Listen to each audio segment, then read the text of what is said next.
Oi pessoal, tudo bem? O meu nome é Matheus Moretti, eu sou mediador de História aqui do Polo de Campos dos Goytacazes, no Norte Fluminense. Em primeiro lugar, é um prazer enorme estar falando com cada um de vocês, alunos e alunas de todo o nosso querido pré-vestibular social. Eu espero que todos estejam bem nesse momento pelo qual nós estamos passando. Bom, na aula de hoje, na verdade, no assunto dessa semana, nós vamos falar sobre renascimento e reformas religiosas. Dois assuntos que parecem que estão separados, mas na verdade a gente vai ver que tem vários pontos de ligação. Um deles é que vocês precisam situar o renascimento e as reformas dentro desse quadro de transformação da sociedade europeia que nós já estamos estudando desde a aula sobre a crise do século XIV, ou do sistema feudal. Então, é nessa perspectiva que a gente vai analisar esses dois momentos da história. Vamos lá. O Renascimento, antes de tudo, com R maiúsculo, ele é um conceito que foi formulado ali no século XIX por dois historiadores, o Burckhardt e o Michelet. Desde então, esse conceito vai sendo retrabalhado pelos historiadores, mas basicamente o que ele busca explicar é esse movimento amplo de mudança na cultura ocidental europeia. Tá? Então, o Renascimento se refere a esse processo de mudança, né, de transformação da cultura ocidental nesse período de tempo que nós estamos falando, século XIV ao XVII. Aconteceu de maneira distinta, nós não podemos falar de um Renascimento como uma coisa só, né? Inclusive podemos falar de renascimentos no plural. Então nós temos em Portugal algum de um tipo, na Itália outro, né, que é um grande centro cultural desse momento. Nos Países Baixos da Europa nós temos outros, né, na região dos Países Baixos da Europa nós temos outro tipo de renascimento, etc. De forma geral, é um processo de transformação da cultura ocidental, né? O Renascimento em si, nós podemos falar ali do final do século XIV até meados do século XVI também. Tá? Marca esse contexto uma grande eclosão do pensamento e da criatividade humana. Né? O pensamento e a criatividade humana são muito valorizados nesse momento. Né? Desde as artes, né? Nos padrões estéticos, da pintura, da escultura, da arquitetura, da literatura, até as ideias políticas, né, que nesse momento estão rompendo em vários sentidos com as ideias políticas medievais. Ao mesmo tempo, marca esse contexto do Renascimento, né, e ao mesmo tempo o Renascimento contribui para essas transformações das relações sociais, culturais, econômicas e políticas. Enfim, né, como nós vimos, a ascensão da classe burguesa, que vai ser uma grande financiadora desses artistas, né, que estão ali vivendo no Renascimento, e também uma grande valorização da vida urbana, porque a cidade vai ser entendida como um espaço de realização humana, de realização do homem, né, nesse sentido de humanidade. É importante citar a própria expansão marítima, que é assunto das próximas aulas, que também contribui, né, para uma série de questões e transformações intelectuais na Europa e, ao mesmo tempo, fortalece esse comércio que é tão importante, no fim das contas, para financiar, né, as obras que estão sendo produzidas no Renascimento. Bom, o Renascimento, o que significa essa palavra? Né? Daí que a gente tem que partir também. Renascer, em relação a quê? O Renascimento entendia que a Idade Média era uma idade das trevas. Né? Então, essa visão nós podemos questionar muito, né? Isso já caiu por terra. Não se pode tratar a Idade Média como uma idade das trevas. Mas era assim que os homens e as mulheres que viviam nesse período entendiam a Idade Média como uma idade das trevas, em que a criatividade humana, em que o homem esteve ali apagado por essas trevas. Bom, então, o que o Renascimento buscava? Né? Ele buscava justamente retomar a cultura produzida na Antiguidade Clássica, a cultura, os conhecimentos produzidos na Antiguidade Clássica. Quando nós falamos de Antiguidade Clássica, estamos falando aí de algo em torno do século VIII a.C. até o século VI depois de Cristo. Tá? Bom, os humanistas são justamente os intelectuais, né, que estão aí dentro do humanismo e que promovem aí os estudos desse conhecimento produzido na Antiguidade Clássica. Então são eles que estão traduzindo os livros de filósofos como Platão, Aristóteles, Cícero, né? São eles que estão pintando telas e redescobrindo aí padrões de pintura, de escultura, de arquitetura, etc. Então, o humanismo, como esse movimento intelectual que dá origem ao movimento, ao Renascimento, né, ele promove uma série de rupturas com a Idade Média, na medida em que ele retoma os conhecimentos produzidos na Antiguidade Clássica e formula uma nova concepção do homem. O homem ganha cada vez mais centralidade nesse momento, tá?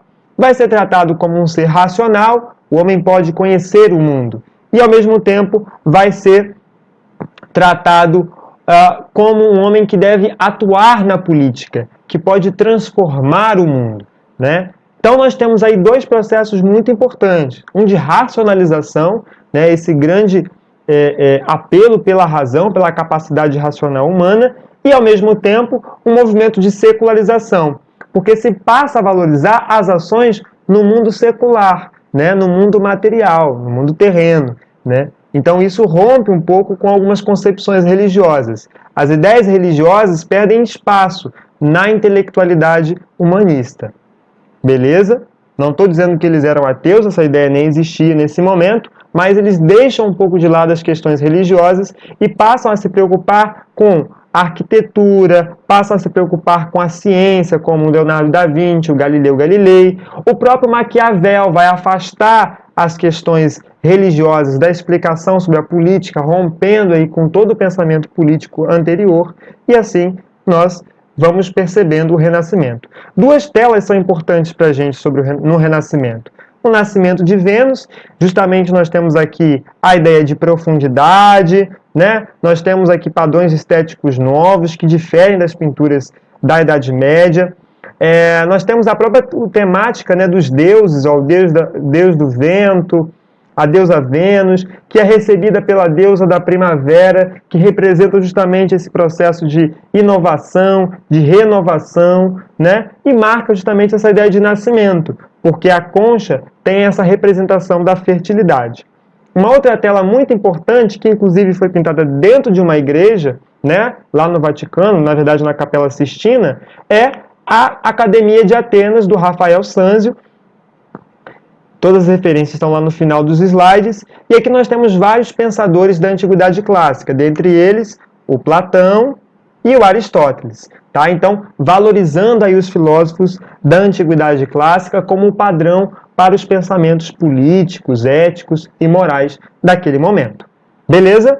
Nós finalizamos aqui Renascimento e já vamos tratar agora também das reformas religiosas. Então agora a gente continua falando sobre essa transformação na cultura europeia, voltando um pouco o nosso olhar para as reformas religiosas. Primeiro, a gente tem que dizer que reformas e renascimento, como eu falei lá no início do vídeo, não estão separados, né?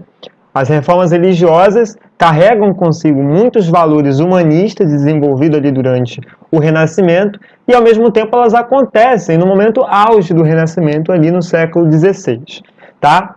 Bom, primeiro que as reformas religiosas, então estamos falando tanto da Reforma Protestante quanto da Reforma Católica, elas se inserem nesse contexto de transformação em que novos e velhos valores éticos, morais, novas questões políticas, novas e velhas questões políticas, econômicas, estão ali em disputa, tá?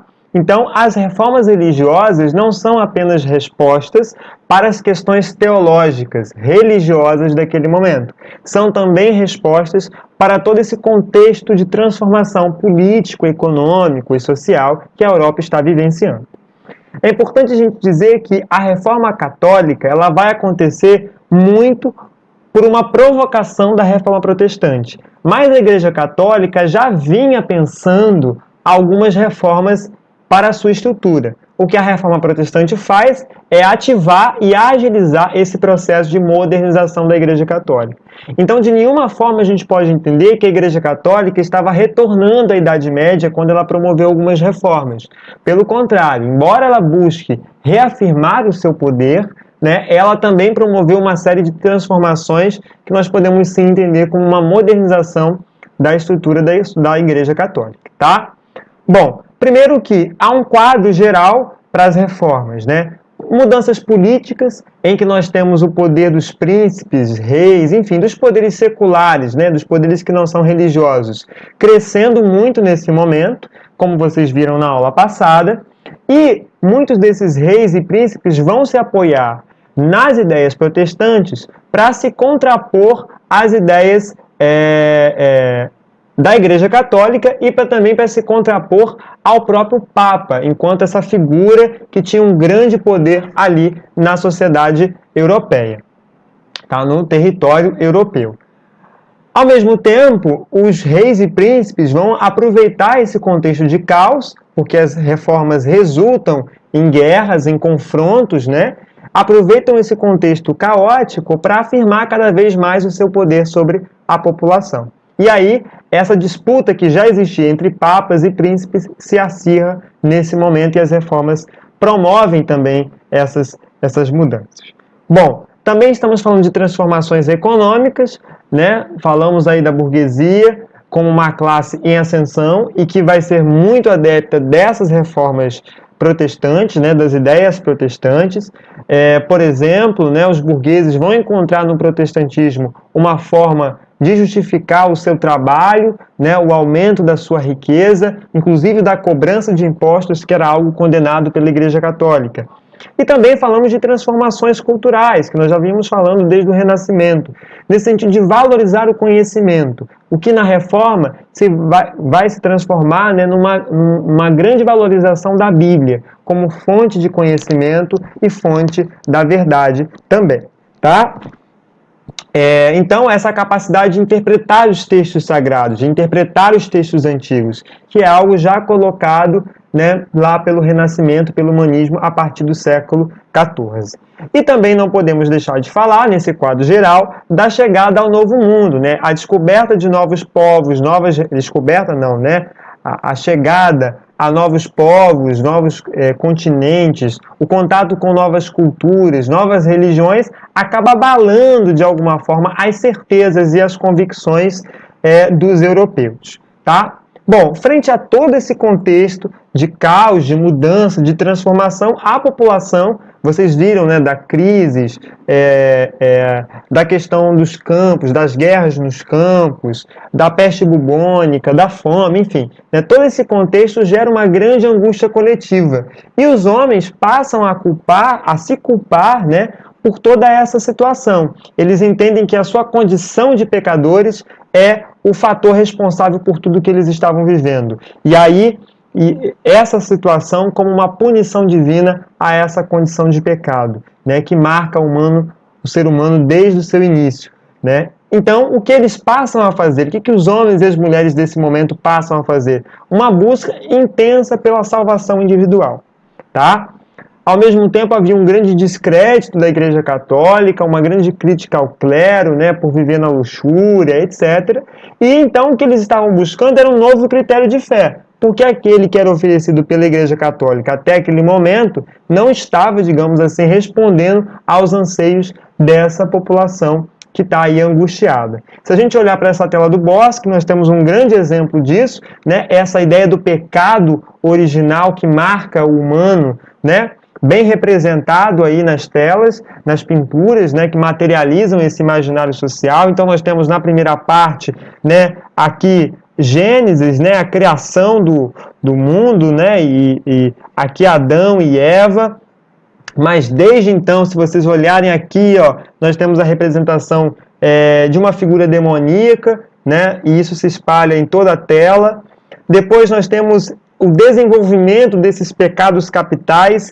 O mais castigável deles, a própria luxúria, representada aqui pelos prazeres carnais, né, pelo sexo, enfim, super condenado nessa tela, né? E, no final das contas, a condenação desse homem pecador, né, lançado lá no inferno. Vocês podem ver que até o brilho da tela muda, né? Aqui já é algo bem mais sombrio, né? Enfim, temos várias questões aí representadas nessa tela. Então, na verdade, ela conta justamente a história, né, do homem conforme o imaginário daquela época. A Reforma Protestante, então, apresenta respostas para esses homens angustiados, né? Então, nós temos no início, apenas uma defesa de reforma da Igreja Católica, não necessariamente rompiam com a Igreja Católica, mas a partir de um momento vão romper sim, né? No início era só um desejo de reformar alguns dogmas, né? Criticavam muito o clero, criticavam muito o Papa, enfim. E a Reforma Protestante vai se fundar aí, teologicamente falando, em alguns princípios elencados pelo Delumor. Primeiro, a justificação pela fé. A fé num Deus misericordioso. É isso que poderia conduzir à salvação desse homem que é marcado pelo pecado original. Tá? Então, a fé é o que permite essa relação do homem direto com Deus. Isso é um legado do Renascimento, né? O homem como a relação de Deus com o mundo. Bom, o sacerdócio universal, né, no sentido de que os homens individualmente podem, buscando ali a sua salvação, interpretar as escrituras sagradas, porque a fé conduziria essa interpretação, e, ao mesmo tempo, a afirmação da Bíblia, que está sendo cada vez mais divulgada para a população da época, claro que de uma forma limitada ainda, porque a imprensa foi inventada, né, a Bíblia passa a ser tratado como um texto principal para os reformistas, né? Esse apego ao texto, ao conhecimento, né? À literatura. Então veja, né? Todos esses princípios, na verdade, o que eles fazem? Anulam a estrutura da Igreja Católica, porque se o homem pode se relacionar diretamente com Deus, se o homem pode interpretar livremente as Escrituras, o que justifica a existência da Igreja Católica? Porque eles também estavam criticando os próprios sacramentos, né? A Igreja Católica tem que se atualizar frente a essas mudanças e ela vai fazer isso. Ela vai buscar reafirmar o seu poder na sua reforma, né, criando ali uma relação mais direta com os fiéis, criando novas ordens religiosas, criando seminários de formação para os padres, né, que estão lá no cotidiano com as pessoas. Ela vai entender a necessidade de se expandir pelo mundo afora, nesse contexto de expansão marítima, cria aí a Companhia de Jesus, que são os soldados de Cristo, né, representando esse desejo da Igreja Católica de se lançar ao mundo. E também vai convocar em 1545 o Concílio de Trento, que vai, mais uma vez, afirmar a autoridade centralizadora da Igreja Católica, afirmar a autoridade do Papa, vai proibir a venda de indulgências, que é algo que os protestantes criticavam muito, então veja como que as coisas se relacionam, vai criar escolas de formação, como eu já disse antes, vai reativar o Tribunal do Santo Ofício, como uma forma de afirmar o seu poder no mundo material. Então, o Tribunal do Santo Ofício ele é responsável pela Inquisição, que vai perseguir justamente aqueles que se opõem aos dogmas católicos. Uma das formas é o índex. Os livros que não tinham um selo, que é o índex, que eram autorizados pela Igreja Católica, eram queimados, e não só o livro. Quem portava esses livros, quem eram os donos desses livros, eram perseguidos e também eram queimados se condenados pelo Tribunal do Santo Ofício. Oi, gente, uma pequena edição aqui no vídeo. Na hora que eu estava falando dessas transformações econômicas, nas quais a Reforma Protestante e a Reforma Católica,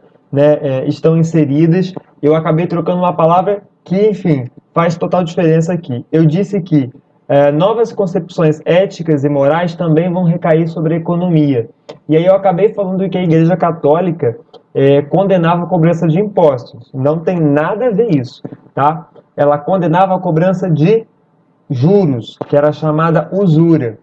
E aí eu digo que as reformas, né, religiosas e as ideias protestantes vão servir de argumento para que os banqueiros e os comerciantes defendam a cobrança de juros, né? No sentido de que eles entendiam que aquilo era, na verdade, fruto do seu trabalho, né? E o trabalho para a reforma protestante é o exercício da vocação, né? Então, aumentar as riquezas por meio do trabalho significa que você entendeu a sua vocação e essa vocação é divina, beleza? Então, enfim, agora está justificado aí. Eu posso me despedir de vocês certinho. Essas são as referências das nossas imagens e aqui também está para gente as referências bibliográficas que eu usei para montar a aula.